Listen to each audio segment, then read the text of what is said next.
夏天嘅開始做織物就最好噶啦。乜嘢叫織物？織物其實係日本嘅意思，廣東話嚟講就係醃嘢咯。今次我就會跟住一本書《季節日本織112》，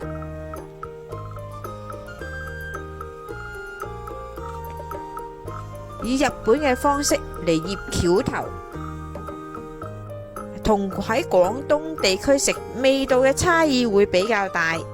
今次會先做鹽織，再由鹽織伸展為甘醋織同埋醋醬油織，難度會比較低，不過都幾花時間。喺開始之前，請 follow 我哋嘅頻道啦。喵！喺街市賣到生橋頭嘅時間大概係5月開始。橋頭要先洗乾淨，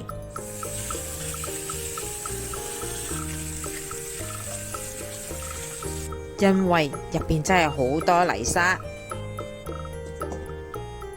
再去頭去尾，去搣去最外層嘅薄皮。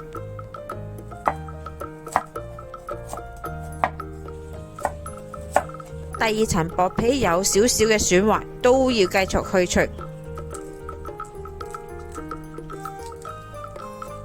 至表面完美無瑕。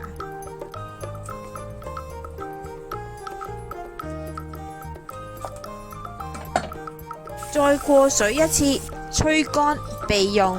先做最原始嘅鹽織，水同鹽放埋一齊，燒至沸騰，放涼備用。玻璃瓶高溫消毒，橋頭放入，倒入鹽水，閂蓋，熬勻，放入陰涼處。有一點需要注意嘅係，鹽水唔會浸過橋頭表面。頭一日氣泡開始冒出，每2至3日打開一次樽蓋，釋放入邊嘅氣體，熬勻。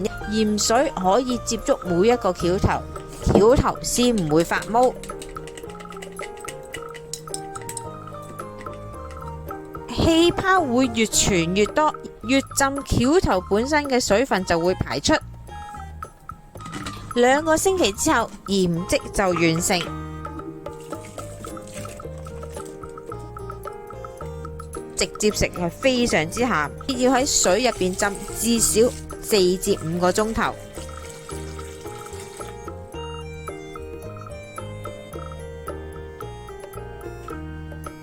唔中意食鹽織，等我哋做下一個階段，甘醋織。橋頭一樣需要喺清水浸4至5個鐘頭，放涼吹乾。今次我就會用到白醋，不過醋嘅部分可以變為黑醋或者赤醋，風味都會唔同。蜂蜜加熱至沸騰，再放涼。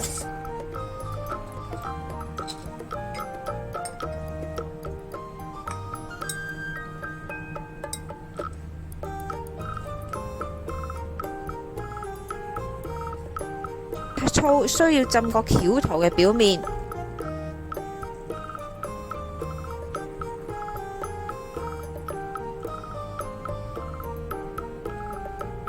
計時間大概2個星期。醬油漬嘅部分都係差唔多，浸泡咗最少4至5個鐘頭嘅橋頭。醋、口豉油、味淋。本來就應該用淡口豉油，喺我手上只係普通萬字醬油，將白醋嘅部分提高，萬字醬油嘅部分會減少。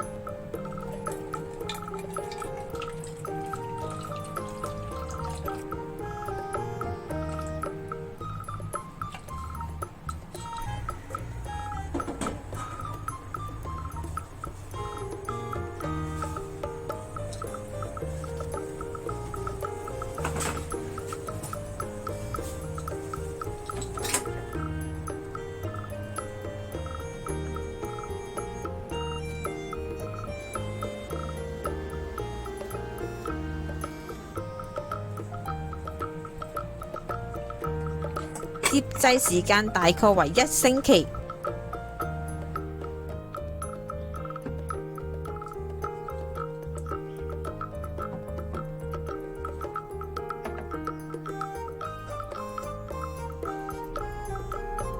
可以喺陰涼處保存為1年。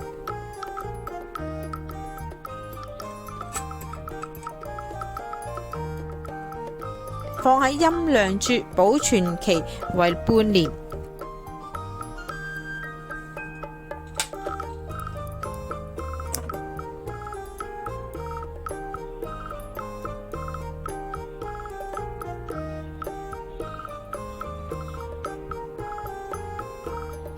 今日嚟到呢度啦，詳細嘅食譜我哋會擺落 Facebook 嗰度，有興趣嘅大家可以去睇一睇。